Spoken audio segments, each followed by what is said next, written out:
Salam əziz abituriyentlər. Bu gün sizlərlə bir yerdə natural ədədlər mövzusu əbob, əkob 60-cı misaldan əbob, əkobun sonuncu misalına qədər izah etməyə çalışaq. 60-cı misalda deyir ki, A ədədi B-nin böləni olarsa, yəni B bölünsün A. A ədədi B-nin bölənidir, bərabərdir X-ə. Əkob AB bölünsün əbob AB. Bu tipli məsələlərdə əgər bir ədəd digərinin bölənidirsə, əkob bərabərdir B-yə, yəni bölünənə. Əbob isə bərabərdir A-ya, yəni bölənə.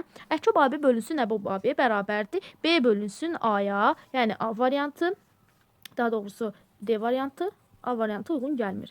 İkinciyə baxırıq. Əkob minus əbob. Əkobumuz B-dir, yəni B minus A, yəni C variantı.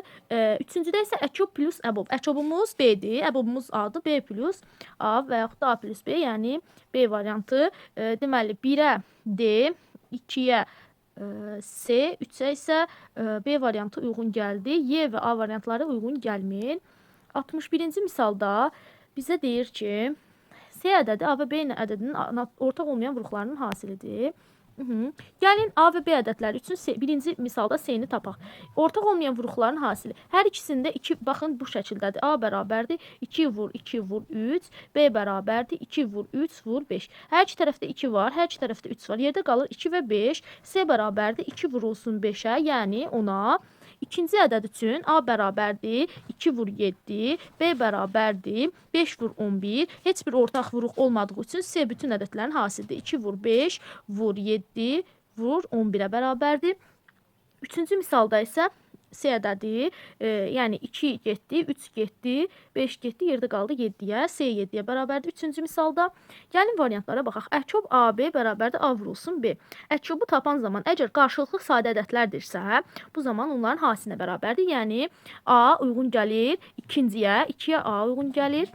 Davam edirik. B variantı yenə əgər qarşılıqlı sadədirsə əbobları 1-ə bərabərdir, 2-yə eyni zamanda B uyğun gəlir. C bərabərdir 2-yə. C-nin 2 olduğu variant bizim cavablarımızda yoxdur. C bərabərdir 10-a, birinci versiyaya uyğun gəlir, yəni D variantı 1-ə gəlir. Əbob AB bərabərdir A-ya. Əgər bir ədəd digərinin daxilində yerləşirsə, bu zaman əbob bölənə bərabərdir. Yəni 3-cüyə uyğun gəlir Y variantına. 3-cüdə niyə belədir? Baxın, fikir verin. 3, 2, 5, digərində də 3, 2, 5 vuruqlar var. Yəni biri digərinin böləndir. Ona görə əbob bu ədədlərdən kiçiyinə bərabərdir. Davam edirik. 62-ci misalın izahına gəlin baxaq. 62-ci misalda bizə deyir ki, A və B ədədləri qarşılıqlı sadədir. Qarşılıqlı sadə ədədlərin əbobu 1-ə bərabərdir. Əkobu isə onların hasilinə baxırıq. C variantı uyğun gəlir və əbob bərabərdir 1-ə, D variantı uyğun gəlir. A ədədi B ədədinin bölənidir. Yəni B bölünsün A bərabərdir X-ə. Bu zaman əbob bu ədədlərdən kiçiyinə bərabərdir. Yəni A-ya. Əbob A-ya bərabər olan A variantıdır. Əkob isə bərabərdir B-yə. Elə bir variant yoxdur. Gəlin üçüncüyə baxaq. A ədədi B-nin bölünənidir. Yəni A bölünsün B bərabərdir X-ə. Bu zaman əbob B-yə bərabər olar. Əbobun B-yə bərabər olduğu variant yoxdur. Əkob bərabərdir A olar. Bu isə cavab olur B variantı. Y variantı heç birinə uyğun gəlmədi. 63-cü misal da bununla eynidir. 64-cü misalın izahına gəlin baxaq. 64-cü misalda bizdən misallar verilir. Birinciyə baxaq. Əbob n kvadratı plus n və n kvadratı plus 2n verilib. Gəlin bu ədədləri sadə vuruqlarına ayıraraq əbobunu tapmağa çalışaq. Hər iki tərəfdən n-i çıxarsaq, burada qalır n plus 1. Digər tərəfdən də n-i mürtəzi xaricinə çıxarsaq, burada qalır n plus 2. Fikir verin, n plus 1 və n vurulsun n plus 2-də ortaq vuruq bir dənə n var. Deməli, n-imiz bizim əbobumuzdur, ortaq vuruğumuz, o da bərabərdir 4-ə. Əbob 4-dürsə n bərabərdir 4-ə. Gəlin ikinci misal həll eləyək. Bu birinci misal üçün doğrudur. Ədədləri tapsaq birinci misalda n kvadratı plus n bərabər olar 16 plus 4, o da eləyir 20. Ədədimizin biri 20-dir. İkinci ədədimiz isə 16 üstə gəlinsin 8, o da eləyir 24. Ədədlərimiz 20 və 24-dür. Deyir, bu ədədlərin əkobu 9-a bərabərdir. Xeyr. Ədədlərin cəmi 44-ə bərabərdir. Bəli, B variantı birinciyə uyğun gəlir. 20 plus 24 eləyir 44. Bu ədədlərin əkobu 30-a bərabərdir. Doğru deyil. Bu ədədlərin cəmi 45-də doğru deyil. Bu ədədlərin əkobu 14-ə bölünür. Əkobun 14-ə bölünməyin. Gəlin 20 və 24-ə əkob tapmağa çalışaq. Eyni zamanda vuruqlarına ayırırıq. Baxın, hər ikisi 2-yə bölünür. Burada qalır 10, 12. Hər ikisi 2-yə bölünür. Burada qalır 5, 6. 5-ə bölünmür, 6-ya bölünmür. Vuruqlar hamısı əçobu bildirir. 2 vur, 2 vur, 5 vur, 6 əçobun cavabıdır. 14-ə bölünmək üçün vuruqların daxilində 7 olmalı idi. 7 yoxdursa 3-cü variant da uyğun gəlmədi. Deməli, birinciyə cavab B variantı uyğun gəldi. Gəlin ikinciyə baxaq. N kvadratı plus 7n və n kvadratı plus 8n əbobunu verib. Gəlin n-i mürtəzi xaricinə çıxarsaq n plus 7, digərindən n-i mürtəzi xaricinə çıxarsaq n plus 8 və deməli vuruqlarımızdan ortaq olan n-dir. N-i də verib ortaq vuruq əbob verib 2. Deməli n bərabərdir 2-yə, ortaq olan 2-dir. Birinci ədədimiz 2-nin kvadratı 4, 4 plus 14 eləyir 18. Birinci ədədimiz olur 18. İkinci ədədimiz isə 4 plus 16, 2 dəfə 2 4, 2 dəfə 8 16 deyir 20. 20 və 18 ədədlərin əçobu 9-a bərabərdir. Xeyr. B variantı getdi. Bu ədədlərin əçobu 30-a bərabərdir. 18 və 20-nin əçobu 30 deyil. Bu ədədlərin cəmi 45-dir. Baxaq, doğru deyil. Sonra bu ədədlərin əçobu 14-ə bərabərdir. Bu variantda uyğun gəlmədi. Gəlin üçüncüyə baxaq. Deməli, üçüncü misalın izahında bizdən nə soruşur? Gəlin bir səhvlik etmədik. Xeyr, heç bir səhvlik yoxdur. Üçüncüdə isə yenə n-i mürtəzi xaricinə çıxardırıq n plus 4 və yenə n-i mürtəzi xaricinə çıxardırıq n plus 5 bərabərdir 3 olarsa, n yəni 3 olarsa, birinci ədədimiz 3 vurulsun 7, yəni 21 olur. İkinci ədədimiz isə 3 vurulsun 8, yəni 24 olur. Deməli, 21 və 24-ün əçobu 30-a bərabərdir. Xeyr, 21 və 24-ün əçobu 14-ə bölünür. Bunu hardan bilirik? 21-in vuruqları 3 vurulsun 7-dir. 24 isə 2 vurulsun, 2 vurulsun 2, 2 dəfə 2 4, 4 dəfə 2 8 vurulsun 3-dür. Baxın, vuruqların daxilində 2 və 7 vuruğu var. Buna görə üçüncüyə deməli, üçüncüyə Y variantı uyğun gəlir. Üçüncüyə Y, birinciyə B, ikinciyə isə uyğun gələn variant gəlin baxaq. N bərabərdir 2 olarsa, n vurulsun n plus 7, yəni 4 vurulsun, 4 üstə gəlsin 14 eləyir 18, 4 üstə gəlinsin 16 eləyir 20, 18 və 20-nin əbobu 9-a bölünür. Gəlin baxaq, əbob neçədir? Daha doğrusu əçobu 9-a bölünür. Gəlin baxaq, 18-in vuruqları 2 və 9-dur, 20-nin vuruqları isə 2 və 2 vur 5'dir. Vuruqların daxilində 9 olduğu üçün əçob 9-a bölünür. Düzdür. A variantı ikinciyə uyğun gəldi. Digər variantlar 45-ə bərabər, ədədlərin cəmi 45-dir, yanlışdır. Əçob 14-ə bölünən deyil. Əçob 30-a bərabərdir, yanlışdır. Davam edirik. 65-ci sual bu misalla eyni idi. Keçirik 66-cı misalın izahına. Diaqramda müxtəlif sadə vuruqlar verilmişdir. A ədədi var. Deməli, A ədədi bərabərdir. 2 vuruğundan neçə dənədir? Yuxarıya baxırıq. 3 dənə, yəni 2 üstü 3. 3 vuruğundan neçə dənədir? 4 dənə yuxarıya baxırıq. Və 5 vuruğundan, daha doğrusu 3 vuruğundan 7 dənədir. Deməli, 3 vuruğundan 7 dənədir, vurulsun 5 vuruğundan isə 4 dənədir. Bizə deyir ki, sadə vuruqlar şəklində ayırdıq, yazdıq və onun sadə vuruqlarının sayını tapın. Sadə vuruqların sayını hesablasaq, üstlərinin cəmini hesablamalıyıq. 3 plus 7 plus 4, o da bərabərdir 14-ə. Keçək növbəti misala, 68-ci misala, 67 də eynisidir. 68-ci misalda, baxın, yenə eyni şəkildə A ədədi verilib. Birinci yerdə duran A ədədidir. A ədədini baxırıq, 3 vuruğundan neçə dənədir A-da? 6 dənə. Yəni 3 üstü 6, 7 vuruğundan neçə dənədir A-da? 3 dənə. A birinci yerdə duran qrafikdir. Vurulsun 7 üstü 3. Keçirik B-yə. B bərabərdir. Ortada duran qrafikə baxırıq. 3 üstü 4 vurulsun. Ortada duran 7 üstü 7. C bərabərdir. Sonuncu. 3 üstü 5 vurulsun. 7 üstü neçə gəlir? 6-ya gəlir. 7 üstü 6. Baxın, vuruqlar aşağıdadır. Məsələn, bu birinci A-da, düzdürmü? A-nın 3 vuruğundan neçə dənədir? 6 dənə. Eyni zamanda, məsələn, ikinci B-dir. B-nin 7 vuruğundan neçə dənədir? 7 dənə. Bu şəkildə. Üçüncü C-dir. C-nin 7 vuruğundan neçə dənədir? 6 dənə. Bu şəkildə qrafikimizi hesablayırıq. Əçob AB bölünür. Əçob AB-ni tapmalıyıq. Gəlin əçob AB-ni tapaq. Əçobu tapanda hər nə yazmalıyıq? 7 üstü 7 vurulsun 3 üstü 6-ya. Bu əçobumuz oldu. B və C-nin əbobunu gəlin tapaq. B və C-nin əbobu isə əbob B və C, gəlin baxaq. 3 üstü 5 mi, yoxsa 3 üstü 4 mü? Təbii ki 3 üstü 4 vurulsun. 7 üstü 6 kiçikləri götürdük. Nisbətini hesablayın. Bölmə deyil. 7 üstü 7 və 7 üstü 6 ixtisar getsə yerdə qalar 7. 3 üstü 4 ilə 3 üstü 6 ixtisar getsə yerdə qalar vurulsun 3 üstü 2. 6-dan 4 çıxdıq, yerdə qaldı 2. Bərabərdir 7 vurulsun 9. 7 dəfə 9 63-ə cavab oldu 63. 69-cu misal eynisindəndir. Gəlin 70-ci misalın izahına bir yerdə baxaq. 70-ci misalda deməli A və B çoxluqların elementləri müəyyən sadə ədədlərdir və bu çoxluqların elementlər hasili uyğun olaraq A və B ədədlərinə bərabər olarsa, diaqrama əsasən AB bölünsün, əbub AB-nin kvadratını tapın. Deməli, A-da olan vuruqlar var və B-də olan vuruqlar var. Ortada nə olduğunu bilmirik. A-ya yazıram 3 üstü 1 vurulsun, 5 üstü 1 vurulsun x. B-yə isə yazıram 7 üstü 1 vurulsun, 2 üstü 1 vurulsun x.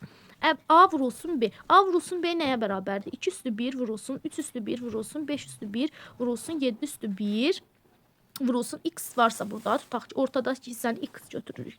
X vurulsun x kvadrat eləyir. Gəlin indi əbobu tapaq. Əbobu tapanda nə edirik? Hər ikisində ortaq olanı götürürük. Hər ikisində ortaq vuruq x-dir, düzdürmü? Əbob da bərabərdir x-ə. Əbobun kvadratını istəyir məndən, amma əbob kvadratda bərabərdir x kvadratı. Alt-alta bölsə x kvadratlar ixtisar gedər, yerdə qalar bu vuruq. Yəni 2 vurulsun, 3 vurulsun, 5 vurulsun, 7. O da bərabərdir 210-a. Cavab oldu 210. 71-ci misalda eynisindəndir. 72-ci misala 72-ci misalın nümunələrinə baxdıq bayaq. 69-dan eynidir demək olar ki. Gəlin baxaq 74-cü misalın izahına. 74-cü misalın izahında bizə nə deyir? 74-də deyir A natural ədədinin müxtəlif sadə vuruqları verilib. Deməli, A bərabərdir 2 üstü 4 vurulsun 5 üstü 7 vurulsun 13 üstü 11-ə. Baxın, bu cədvələ əsasən müəyyən edirik. 2 vurğundan deməli 4 dənədir. 5 vurğundan 7 dənədir. 13 vurğundan isə 11 dənədir. A ədədi 160 və 520 ədədlərinin hansına qalıqsız bölünür? Deməli, 160-ı gəlin vuruqlarına ayıraq. 2-yə bölünür 80, 2-yə bölünür 40, 2-yə bölünür 20, 2-yə bölünür 10, 2-yə bölünür 5, 5-ə bölünür 1. Düzdür? İndi gəlin 520 ədədinin vuruqlarına ayıraq. 2-yə bölünsə burada qalır 260, 2-yə bölünür 130, 2-yə bölünür 70, daha doğrusu 65, 65-i 5-ə bölərik, eləyər 13, düzdür, bəli, 13 də 13-ə bölünür, yerdə qalır 1. Əgər burada fikir verin, bu vuruqlardan hansına qalıqsız bölünür? Baxın. Bu zaman biz nə etməliyik? Birinci ədədə baxsaq, burada 2 üstü 4-dür, 4 dənə 2 var. Burada isə neçə dənə 2 var? 5 dənə 2 var. Ən azı 4-dən çox 2 varsa, deməli bu qalıqsız bölünmür. Amma digərinə baxsaq, 3 dənə 2 var. Yəni 2 üstü 3 vurulsun, 5 üstü 1 vurulsun, 13 üstü 1. Bütün vuruqları A ədədindən kiçikdir. Deməli 520 ədədinə qalıqsız bölünür. Amma burada 2 üstü 5 var, 2 üstü 5 2 üstü 3 var. 2 üstü 5 2 üstü 4-dən böyükdür. A ədədinin vuruğu böləni ola bilməz. Gəlin 76-cı misalda deyir, ölçüləri 54 metr və 72 metr olan düzbucaqlı şəklində kiçik parkın onun sərhədləri boyunca bir-birlərini bərabər məsafədə künc nöqtələrinə başlayırıq. Hər birinin qiyməti 50 manat olan. Deməli, bir dənə kvadrat şəkilli düzbucaq şəkilli sahəmiz var, düzdürmü? Birinin uzunluğu 54 metrdir, digəri isə 72 metrdir. Deyir, bax bu hissələrə də bərkidilib, düzdür? Künc hissələrində də ağaclar var. Və bu dirəklərin alınmasına ən azı neçə manat xərclənib. 72 və 54-də biz birinci əçob tapmalıyıq ki, neçə metrdən bir ağacın bərkidildiyini tapa bilək. Yazıram, əbob 72, 54-də. Gəlin indi bunu hesablayaq. 72-ni və 54-ü sadə vuruqlarına ayırırıq. Hər ikisi 2-yə bölünür. 36, 27. Hər ikisi 9-a bölünür. 4, 3, 3-ə bölünmür. 4-ə bölünmür. Ortaq vuruqlar oldu 2 və 9. 2 dəfə 9-un da əbob tapanda plusların hasilini tapırdıq 18. Deməli, sonra nə edirik? 72-ni bölürük 18-ə. 72 bölünsün 18 bərabər 6. Deməli, daha doğrusu 72 bölünsün 18, 72 bölünsün 18 bərabərdir 4-ə. Deməli 4 metrdən 1, baxın 18, 18, 18, 18. Hər biri 18 olun, cəmi 72 oldu. Sonra 54-ü bölürük 18-ə, bərabər olur 3-ə. Deməli, burada da yenə 18, 18 və 18. Deməli bizim burada 3 dənə 18-imiz var. 3 dənə 18-imiz var. 18 metrdən 1 bölünüb. Gəlin indi neçə ağac olduğunu hesablayaq. Bu hissədə 2 dənə bölürük. Burada da yenə eyni zamanda 4 hissəyə bölürük. Saysaq 1, 2, 3, 4, 5, 6, 7, 8, 9, 10, 11, 12, 13 və 14 dənə cəmi biz ağac bastırmış olarıq. Hər birinin qiyməti 50 manat olarsa, daha doğrusu işıq dirəyinin 14'ü vururuq 50-yə. O da bərabərdir 0, 5 dəfə 4, 22 yadda 70, 700. 700 manat bizim xərcimiz çıxar. Gəlin 78-ci misalın izahına bir yerdə baxaq. 78-ci misalda A ədədini verib 2 üstü m vurulsun 3 üstü 5 vurulsun 7 üstü n. Eyni zamanda B ədədini də verib 2 üstü 3 vurulsun 3 üstü k vurulsun 7 üstü 4 və 5 üstü 2'yə.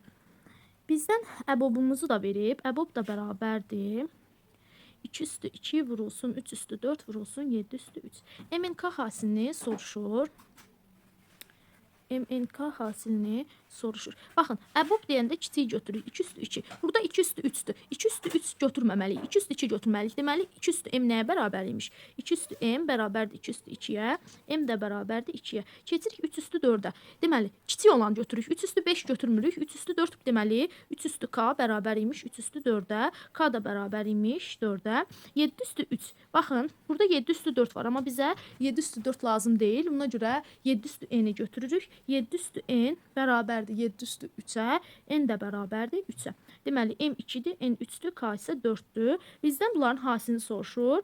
2 vurulsun 4, 12. 12 vurulsun 3. Aha, yazırıq 12 vurulsun 3 bərabərdir 36'ya. Cavab oldu 36. 79-cu misalda eynidir. Gəlin 80-ci misalın izahına baxaq. 80-ci misalda bizdən nə istəyir? Döşəmənin kvadrat formasında olan otağının tərəflərinin uzunluğu ən az neçə metr olmalıdır ki, onun ölçüləri 50, 40 və 60 cm olan düzbucaqlı formasında kafelərlə itkisiz istifadə etməklə tam mümkün olsun. Təsəvvür edin, bu bizim otağımızdır. Deyir ki, otağa neçə dənə kafel uzunluğu neçə metr olmalıdır ki, ən azı.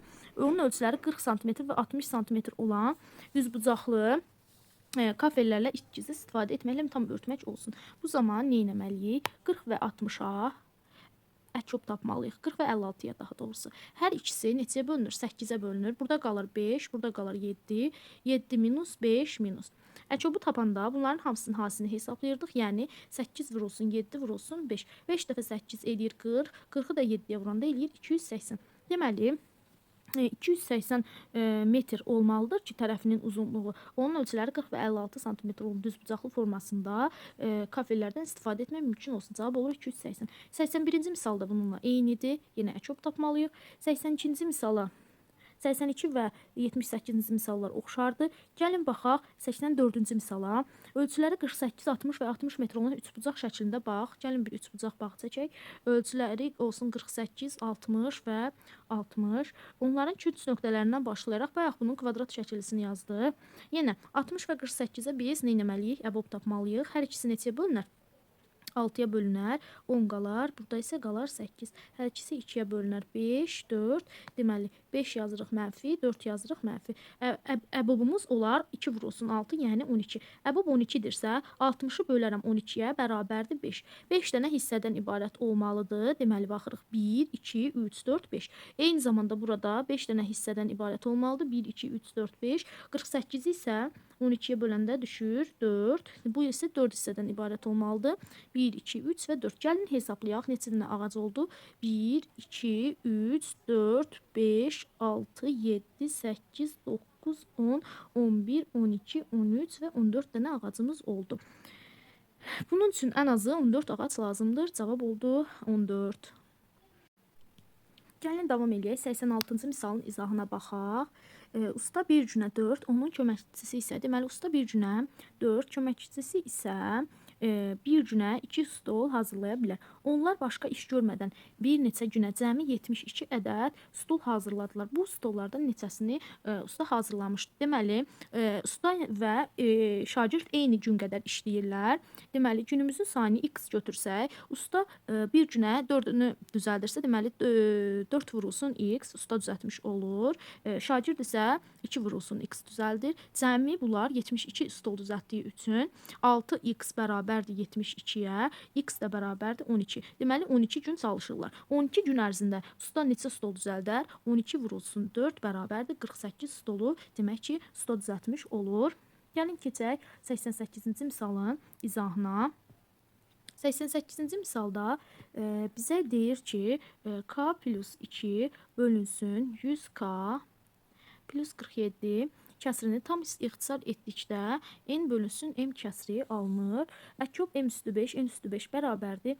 Deməli, bu tipli məsələlərdə nə edirik? Baxın, əkyobu verib. Əkyob nə deməkdir? M və n, m üstü 5 və n üstü 5-in heç bir ortaq böləni yoxdursa, bunlar qarşılıqlı sadə ədədlərdir. Çünki, baxın, heç bir ortaq böləni yoxdur. Qarşılıqlı sadə ədədlərin hasili onların əkobuna bərabərdir. Yəni, m üstü 5 vurulsun n üstü 5 bərabərdir 7 üstü 10-a. İndi nə edirik? M və m-ni m vurulsun n üstü 5 bərabərdir 7 üstü 10 yazarıq. 7 üstü 10-da 7 üstü 2 üstü 5 şəklində yazarıq. Fikir verin, mörtəzəmizin daxilində, yəni m vurulsun n bərabərdir 7 üstü 2, yəni 49-a. Bunu tapdıqdan sonra 49-a bərabər etdik. İndi bizdən m plus k cəmini soruşur. Hasili 49 olsun bu ədədlərdən. Deməli, n-in yerinə n bərabərdir 49 bölünsün m şəklində yazarıq. İndi gəlin davam edək. Hasili 49 olan ədədlər hansılardır? 7 və 7 ola bilər. Amma bizə deyir ki, 7 və 7 ola bilər. Düzdürmü? Amma 7 və 7 deyil. Çünki niyə? 7 üstü 5 və m və n fərqli ədədlərdir. Bu zaman 1 və 49 ola bilər. 1 və 49. Fikir versək, surətimizə 1, məxrəcimizə 49 yazsaq, ifadəmiz bu şəkildə gələr və buradan k-nı hesablayıb tapmağa çalışsaq, 100k plus 47 bərabərdir 49k plus 49 vurulsun 2, yəni 98-ə, düzdürmü? İndi 100k-dan 49k-nı çıxsaq, gəlin yazaq, harda yazaq? Gəlin yazaq. 100k-dan 49k 51k bərabərdir. Deməli 1, 51-ə. Deməli k nəyə bərabər imiş? K bərabərdir 1-ə. K-nı 1 tapdıq. N-i 1 tapdıq. M-i isə 49 tapdıq. Bizdən nəyi soruşur? Bunların cəmini soruşur. 49 plus 1 plus 1 o deyir 51. Cavab oldu 51. Deməli, 89-cu misalın izahına baxaq. Faktorial A faktorial, B faktorial və əbob A faktorial, B faktorial cəmini 7 verib. Gəlin, bunların əbobunu, əbob A faktorial, B faktorial qarşılıqlı sadə ədədlərdir A ilə B faktorial. Bunların əbobunu gəlin götürək 1, əkobunu isə götürək A faktorial, B faktorial bərabərdir 6-ya. Çünki 7-dən 1 çıxdıq, elədi 6. İndi qarşılıqlı sadə ədədlərdir. Hansı qarşılıqlı sadə ədədlərin əbobu 1-ə bərabərdir? Əkob isə onların hansıdır? Yəni A faktorial vurulsun B faktorial bərabərdir 6-ya. 6 da nə deməkdir? 1 vurulsun 6 desək, A faktorial bərabərdir 1-ə, deməli A bərabərdir 1-ə, B faktorial bərabərdir 6-ya, deməli B bərabərdir 3-ə. Çünki 3 faktorial bərabər eləyir 6. Deməli, B-miz 3-dür, A-mız 1-dir. Bizdən A plus B cəmini soruşur. 1 plus 3 bərabərdir 4-ə. Davam eləyək 91-ci misalın izahı ilə. 91-ci misalda bizə əbob verilib. Deməli, gəlin yazaq. Əbob A plus B, A minus B bərabərdir 1. Əbob 1-dirsə, deməli, A plus B ədədi ilə A minus B ədədi qarşılıqlı sadədir. Qarşılıqlı sadədirsə, bunların A minus B bölünsün A plus B-nin heç bir ortaq böləni yoxdur və ixtisar olunmayan kəsirdir. 20 və 28 ixtisar olunur. Gəlin, bunları ixtisar eləyək. 2-yə ixtisar etsə 10, 14, 2-yə ixtisar etsə 5 və 7. Deməli, 7 və 5 həqiqətən ixtisar olunmur və qarşılıqlı sadədir. A minus B-nin yerinə 5, A plus B-nin yerinə isə 7 yazsaq, sistem tənlik şəkli. A plus B bərabər 7, A minus B bərabərdir 5. Alt-alta toplasaq, 2A bərabərdir 12-yə, A bərabərdir 6-ya, A-nı 6 tapdıqdan sonra burada A-nın yerinə 6. 6 minus 1 bərabərdir 5. B də bərabərdir 5-ə. Bizdən soruşur əkob AB-ni tapın. 5 və 6-nın əkobu onların hasilinə bərabərdir. 5 vurulsun 6-ya, o da bərabərdir 30-a. Cavab oldu 30. 95-ci misalda bizə deyir, Anar və Rəşad kitablar aldılar. Deməli, Anar aldığı kitablar 108 manat, yəni A bərabərdir 108. Rəşad isə bundan 24 manat az pul verdi. Rəşad bərabərdir 108 minus 24, o da bərabərdir 84 manat vermiş olub. Bütün kitabların qiyməti eynidir və tam manatla tam ifadə olunur. Bir ədəd kitabın qiyməti ən çoxu neçə manat ola bilər? Bu zaman Anar və Rəşad hər yerə neçə kitab almış olur? Bu zaman 108 və 84-ün birinci biz tapmalıyıq əbobunu. Əbobunu ona görə tapırıq ki, yəni 108 və 84 ümumi verilən puldur. Ümumi verilən pul x vurulsun y-dir. Yəni kitab sayı vurulsun kitabın qiyməti. Düzdür? Bu zaman biz bilməliyik kitabların qiyməti eyni olduğu üçün gəlin tapaq ki, bir kitabın qiyməti neçə manat imiş. Hər ikisi bölünür 2-yə. Burada qalır 54, burada isə 42. Hər ikisi 6-ya bölünür. Burada qalır 9, burada qalır 7, 9-a bölünür minus, 7-yə bölünür minus. Ortaq oldu 12. Deməli, əbobumuz ortaqların hasilidir. 2 vurulsun 6, o deyilIr 12. Əbobumuz 12-dir, düzdürmü? Əbob 12-dirsək, bir kitabın qiyməti 12-dir. Gəlin, Anar və Rəşad hər yerə neçə kitab almış oldu? Anar 108 bölünsün 12. Bir kitabın qiyməti 12-dirsə, neçə kitab aldığını hesablamaq üçün ümumi verdiyi pulu 12-yə bölürük. Cavab eləyir 9. Rəşad isə 84 bölünsün 12. O da bərabərdir 7. 7 kitab Rəşad alır, 9 kitab isə Anar. Deməli, hər yerə ən çoxu neçə manat ola bilər? Bir kitabın qiyməti ən çox 12 manat ola bilər. 97-ci misalın izahına gəlin bir yerdə baxaq. 97-ci misalda bizə nə deyir? Deməli, traktorun ön və arxa təkərin radiusları 2 və 3-dür.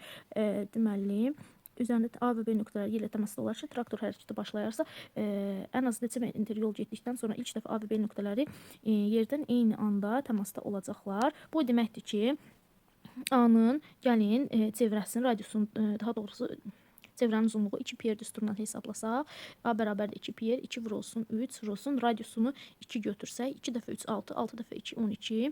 B-ni hesablasaq, yenə 2 pi düsturundan 2 vurulsun 3 vurulsun 3, 2 dəfə 3 6, 6 dəfə 3 18. 12 və 18-in gəlin yerlə təmasda olduğunu tapmaq üçün əkoblarını tapmalıyıq. 12 və 18-in gəlin əkobunu tapaq. Hər ikisi 6-ya bölünür. Burada qalır 2 və 3. 2 minus, 3 minus. Əbob desə 6 götürərdik. Əkob desə hamısının hasilini yazırıq. 6 vurulsun, 2 vurulsun 3. O da edir 36. Deməli, cavabımız oldu 36 metr yol getdikdən sonra.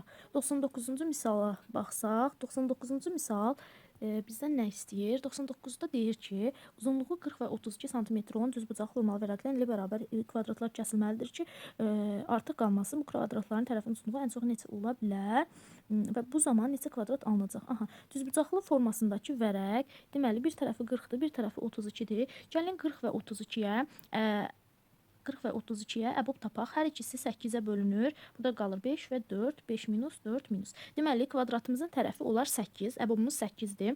32 bölünsün 8 bərabərdir 4-ə. 40 bölünsün 8 isə bərabərdir 5-ə. Deməli, bunu 4 bərabər hissəyə bölmək lazımdır. Bunu isə 5 bərabər hissəyə bölmək lazımdır. Cəmi neçə dənə deməli, bizim burada kvadratımız alınmış olar? 4 vurulsun 5, yəni 20 dənə kvadratımız alınmış olar. Uzunluğu isə 8 olacaq. Deməli, 101-ci misala baxaq. 101-ci misalda bizdən nə istəyir?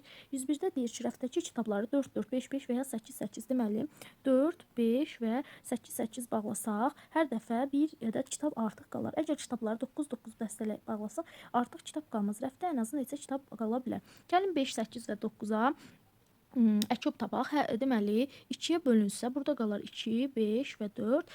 Daha sonra hər ikisi yenə 2-yə bölünsə, burada qalar 1, 5 və 2.